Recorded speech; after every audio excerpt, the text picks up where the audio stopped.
नमस्कार दोस्तों, मेरा नाम है पंकज और स्वागत करता हूं आपका वीर शिवाजी क्लासेस में। दोस्तों आज हम पढ़ने वाले हैं क्लास 7 का चैप्टर 8 स्टैटिक इलेक्ट्रिसिटी के सारी बैक एक्सरसाइज के क्वेश्चन आंसर। तो चलिए शुरू करते हैं। पहला क्वेश्चन है दोस्तों, choose correct options and fill in the blanks, यानी फिल द ब्लैंक्स हमें करने हैं। ऑप्शंस आपकी बुक में दे रखे हैं, मैंने डायरेक्ट ही यहाँ पे आंसर लिख दिए हैं।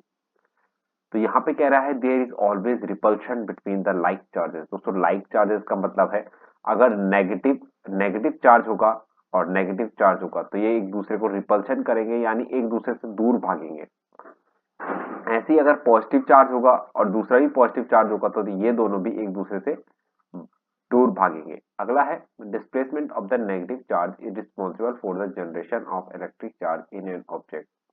अगर जो नेगेटिव चार्ज है वो किसी ऑब्जेक्ट से दूसरे ऑब्जेक्ट में जाता है, सपोज ये एक ऑब्जेक्ट है और ये दूसरा ऑब्जेक्ट है जिसे कि आप रब करते हो, तो यहां से जो नेगेटिव चार्जेस यानी नेगेटिव चार्जेस इधर को निकल गए तो यहाँ के नेट नेगेटिव चार्जेस बढ़ जाते हैं, यहाँ पे नेगेटिव चार्जेस कम और पॉजिटिव चार्जेस ज्यादा हो जाते हैं।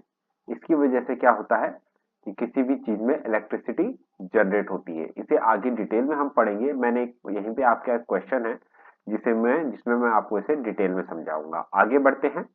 A lightning conductor is made up of copper strip. lightning conductor आपने बुक में देखा होगा तो उसमें कॉपर की स्ट्रिप होती है, इसे भी हम आगे देखेंगे।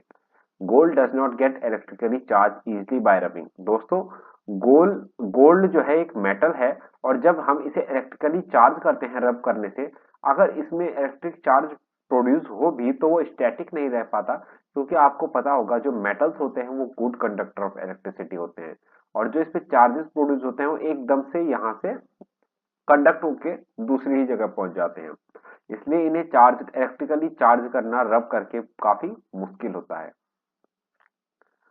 There is always attraction when opposite electric charges come near each other. Opposite electric charges का मतलब है अगर एक नेगेटिव चार्ज और एक पॉजिटिव चार्ज एक दूसरे के सामने में आता है तो हमेशा एक दूसरे की तरफ में अट्रैक्ट हो जाते हैं, यानी एक दूसरे की तरफ में खिंच जाते हैं।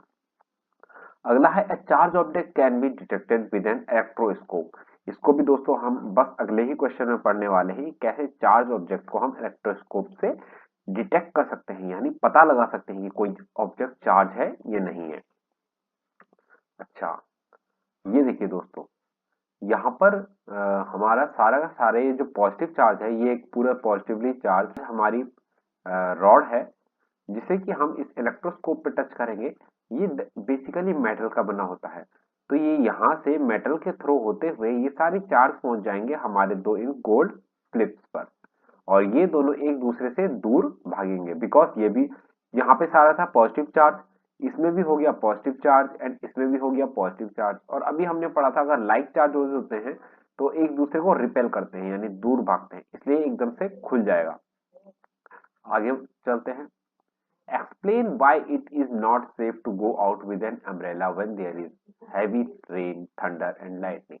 ये कह रहा है बताइए दोस्तों कि जब बाहर में बहुत बारिश हो रही हो, बिजली चमक रही हो, तो उस वक्त में हमें अम्ब्रेला क्यों नहीं ले जाना चाहिए? तो आंसर है the metal stick of the umbrella is good conductor of electricity. यानी जो हमारी अम्ब्रेला की मेटल स्टिक होती है वो एक गुड कंडक्टर है इलेक्ट्रिसिटी का। It can catch the lightning and electric current can travel through the umbrella to us. This electrocution can result in severe burns to even death. Hence, it is highly recommended not to carry umbrella during the lightning and thunder. अब देख लेते हैं ये क्या कह रहा है। देखिए दोस्तों, जैसे अम्ब्रेला है और बिल्कुल बाहर में बादल निकल रखे हैं और बिल्कुल बारिश का मौसम हो रखा है, तो यहाँ पे एकदम से बिजली कड़की और बाई चांस हो अगर आपकी अम्ब्रेला तक पहुंच गई तो ये आपकी अम्ब्रेला की जो स्टिक है ये पूरी की पूरी मेटल की बनी है, ये यहाँ से बिल्कुल ट्रेवल होते हुए पूरा आप तक पहुंच जाएगी और आपको करंट लग जाएगा। इससे क्या होता है कि इंसान बहुत बुरी तरीके से जल भी सकता है एंड यहाँ तक कि डेथ भी हो जाती है। तो आगे बढ़ते हैं दोस्तों। How will you protect yourself from lightning, यानी हम अपने आप को किस तरीके से लाइटनिंग से बचाएंगे? तो आंसर है the precautions to be taken to protect ourselves from lightning strike when we are outside and inside of our home are as follows. यानी दोस्तों जो हमें प्रिकॉशंस लेने हैं यानी सावधानियां लेनी है जब हमारे घर के बाहर हो और घर के अंदर हो, दोनों के लिए अलग अलग तरह की सावधानियां लेनी पड़ती हैं। जब लाइटनिंग हो रही हो यानी बिजली कड़क रही हो तो क्या है वो एक एक करके देखते हैं। पहले हम देखेंगे आउटसाइड, घर के बाहर होंगे तो हमें क्या सावधानियां रखनी है। तो आउटसाइड के लिए है we should travel in a closed vehicle like car, bus etcetera. यानी हमें क्लोज्ड व्हीकल जैसे गाड़ी है, कार है तो उसके अंदर में बैठकर जाना चाहिए, या बस है उसके अंदर में जाना चाहिए। मोटरसाइकिल ये खुली है, इसमें नहीं बैठना है। साइकिल इसमें भी नहीं, या कोई कार ऊपर ऊपर से ओपन होती हैं उनमें भी नहीं बैठना है। अगला है in a forest take shelter under shorter tree. अगर आप जंगल में हो तो जो छोटे छोटे पेड़ हैं उनके नीचे में आपको शेल्टर लेना है, वहां पे जाके बैठ जाना है। क्यों? क्योंकि अगर बड़े पेड़ों के नीचे में इसलिए नहीं बैठना है क्योंकि देखो अगर बड़े पेड़ हैं तो बिजली के ज्यादा नजदीक हैं एंड वो बिजली को आराम से कंडक्ट करते हुए आप तक पहुंचा देंगे एंड इससे आपको इलेक्ट्रोक्यूशन हो जाएगा एंड दोबारा से बर्न हो सकते हैं। आगे, if you are in an open ground we should squat down so that our head rest between our knees. अगर हम किसी खुले ग्राउंड में हैं तो हमें क्या करना है, नीचे बैठ जाना है। कैसे स्क्वैट डाउन कैसे होता है, देखिए ऐसे, इस तरीके से हमको बैठ जाना है। यहाँ पर इस पर्सन ने अपने दोनों नीज के बीच में अपना हेड डाल लिया है। इससे क्या होगा कि जैसे बिजली पड़ेगी तो डायरेक्ट आपको पूरा आपका हेड उसके लिए कंप्लीट नहीं बचेगा, बहुत छोटा उसके लिए टारगेट हो जाएगा। आगे है when inside our home, अगर घर के अंदर हो तो क्या करना है। Bathing should be avoided during lightning as the flowing water can conduct electricity through the metal pipe। अगर आप लाइटनिंग बाहर में हो रही है तो उस टाइम पे आप बिल्कुल भी मत नहाइए, क्योंकि जैसे आपने बाथरूम में बाल्टी में पानी भर रहे हो तो जो टैप है, जो नल है, वहां से जो कई सारा पानी आपकी जो बाल्टी में आ रहा है ये ऊपर पाइप्स के थ्रू, बिजली इसके थ्रू आ सकती है और आपको करंट लग सकता है। आगे, electrical appliance like computer, TV etcetera should be unplugged as they can damage due to high electric flow. तो भैया जो हमारे घर में टीवी कंप्यूटर हैं तो उनके प्लग्स को ही आपको निकाल देना है बिल्कुल वहां से। इससे क्या होगा, कई बार क्या होता है कि हमारा जो इलेक्ट्रिसिटी है वो वायर्स के थ्रू आते हुए हमारे इलेक्ट्रिकल अप्लायंस तक जा सकती है और ये फूक सकते हैं, जल सकते हैं। तो हमें इसे निकाल देंगे तो ये नौबत नहीं आएगी। अगला, हाउ आर चार्जेस जनरेटेड। तो चार्जेस पैदा होते ही कैसे हैं। Everything in our surrounding is made up of atom. हमें ये पता है कि हमारे चारों तरफ में जो भी चीजें हैं वो एटम से बनी हुई है। अब एटम क्या होता है, atom consist of the positive charge and the negative charge. Positive charges rest in the center but the negative charges keeps on moving around the positive charge। दोस्तों जैसे कि मान लीजिए हमारा एटम है तो यहाँ पे हमारा बीच में एक सेंटर होता है जहां पर कि हमारे सारे पॉजिटिव चार्जेस कलेक्टेड होते हैं और जो नेगेटिव चार्जेस होते हैं वो इसके चारों तरफ में ऐसे ऐसे गोल गोल चक्कर लगा रहे होते हैं। जैसे हमारे प्लेनेट सन का चक्कर लगाते हैं ना, ठीक उसी प्रकार से ये भी हमारे पॉजिटिव चार्ज का चक्कर लगा रहे होते हैं। आगे, normally positive charges are and negative charges are equal in number. तो दोस्तों ये पॉजिटिव चार्जेस और नेगेटिव चार्जेस इक्वल होते हैं। मान लीजिए इसमें 13 नेगेटिव चार्जेस हैं तो यहाँ पर 13 ही पॉजिटिव चार्जेस भी होंगे। And hence atom is neutral. तो ऐसी स्टेट में हम एटम को न्यूट्रल कहते हैं जब उसमें इक्वल चार्जेस होते हैं। When two different substances are rubbed with each other, negative charges move from the one substance to the other. This results in the positive charge on one substance and the negative charge on the other. This is how the charges get generated. दोस्तों इसे हम इस diagram से समझते हैं। यहाँ पर देखिए ये दो चीजें हैं, ये एम्बर है जो पेड़ से निकलता है एंड ये हमारा सिल्क है। जब हम इन दोनों को रब करते हैं, अच्छा रब करने से पहले देखिए जब ये न्यूट्रल है, न्यूट्रल टाइम में क्या है, इसमें भी 3 positive charges and 3 negative charges. And इसमें भी 3 पॉजिटिव एंड 3 नेगेटिव यानी इक्वल है। अब क्या हुआ, जब हमने रब किया तो हमारे सिल्क के जो नेगेटिव चार्जेस थे वो पहुंच गए इस एम्बर पर। तो अब सिल्क में कौन से चार्जेस ज्यादा बचे? ऑब्वियसली पॉजिटिव चार्जेस ज्यादा बचे एंड नेगेटिव केवल एक ही बचा। जबकि यहाँ पर नेगेटिव चार्जेस देखिए 1 2 3 4 5 बचे। तो हमारा जो एम्बर होगा ये नेगेटिवली चार्ज हो जाएगा एंड जो ये हमारा सिल्क होगा ये पॉजिटिवली चार्ज हो जाएगा। तो इस तरीके से हमारे चार्जेस क्रिएट होते हैं। In the lightning conductor, what provision is made for spreading the electricity into the ground? दोस्तों जो हमारे घर में लाइटनिंग कंडक्टर होता है तो उसमें क्या ऐसे प्रावधान किए होते हैं ताकि हमारे जो बिजली है, इलेक्ट्रिसिटी है, वो ग्राउंड तक पहुंच जाए।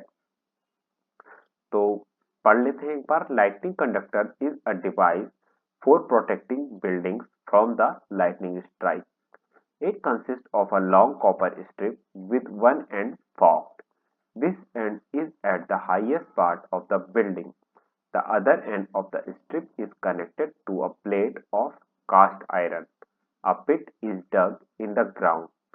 Coal and salt are filled into the pit and the iron plate is placed upright in the pit. There is also a provision of pouring water into it.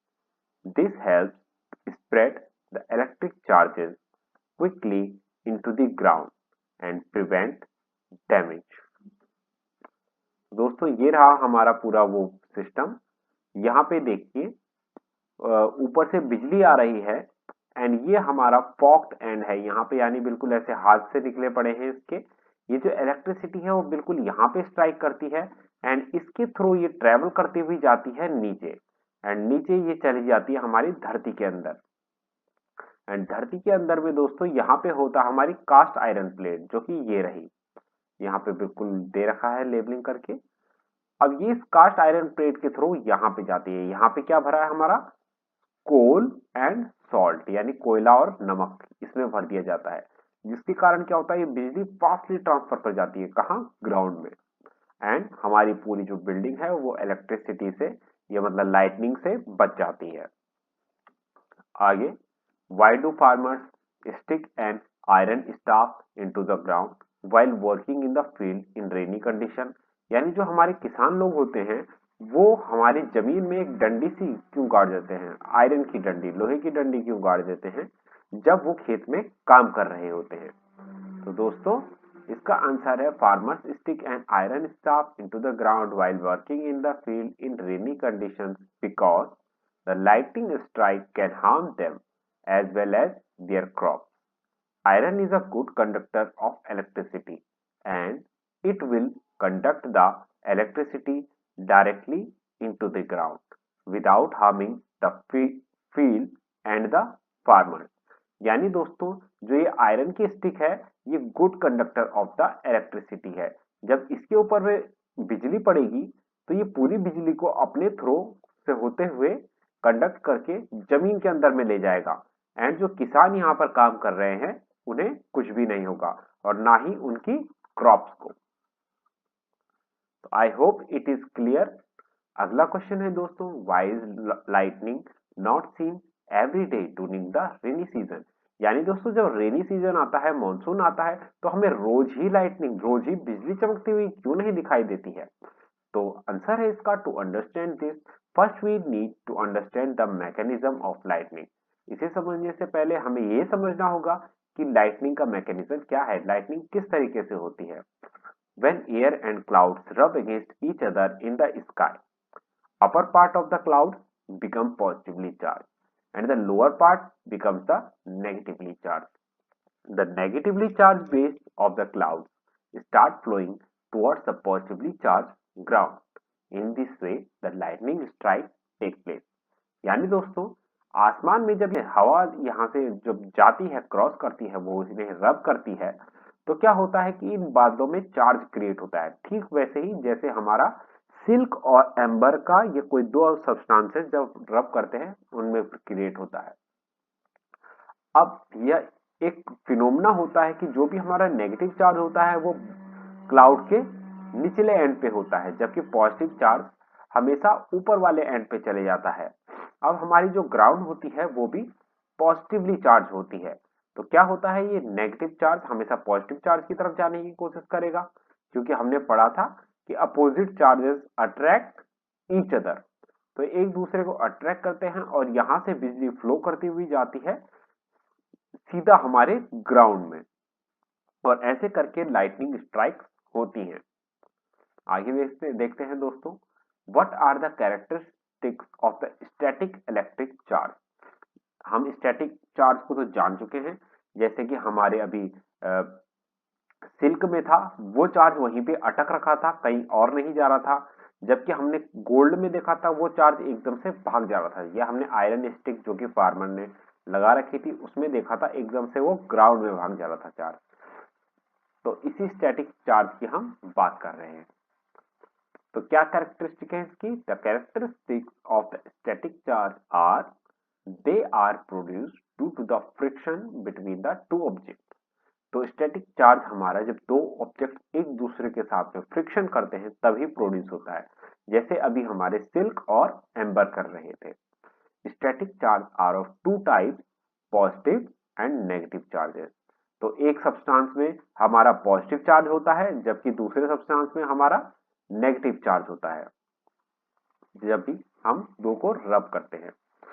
Like charges repel and opposite charges attract each other, ये भी हम पढ़ चुके हैं। Static charges do not travel through the object on which it is present. अगर static charge है तो जो ऑब्जेक्ट है उससे ट्रेवल करेगा ही नहीं। अगला है it is present only on the non conductor, यानी जो कि इलेक्ट्रिसिटी को या हीट को कंडक्ट नहीं करते, अपने थ्रू पास नहीं करते, उन्हीं में ये स्टैटिक चार्जेस पाए जाते हैं।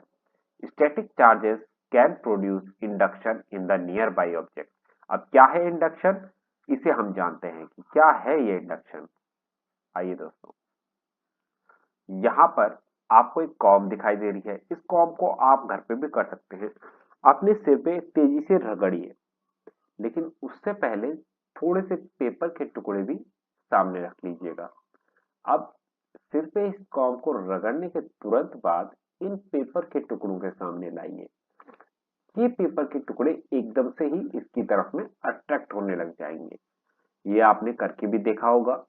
एक और चीज आप करके देख सकते हैं, ये अपने घर में जो नल है उसे हल्का सा खोलिएगा और दोबारा से ऐसे ही अपने सिर पे कंघी को तेज तेज तेज करके चार्ज कर लीजिएगा, एंड उसके बाद उसे इस पानी की धार के सामने में लाइएगा। ये जो पानी की धार है ये कॉम की तरफ में अट्रैक्ट हो जाएगी, इस तरह से मुड़ जाएगी। तो ऐसा क्यों हुआ दोस्तों, जानते हैं इसके पीछे का साइंस। ये यहाँ पे हमारे ये कागज है, इस कागज में हमारा कोई भी चार्ज नहीं है, लेकिन जो कॉम है वो कोई ना कोई चार्ज इसमें है।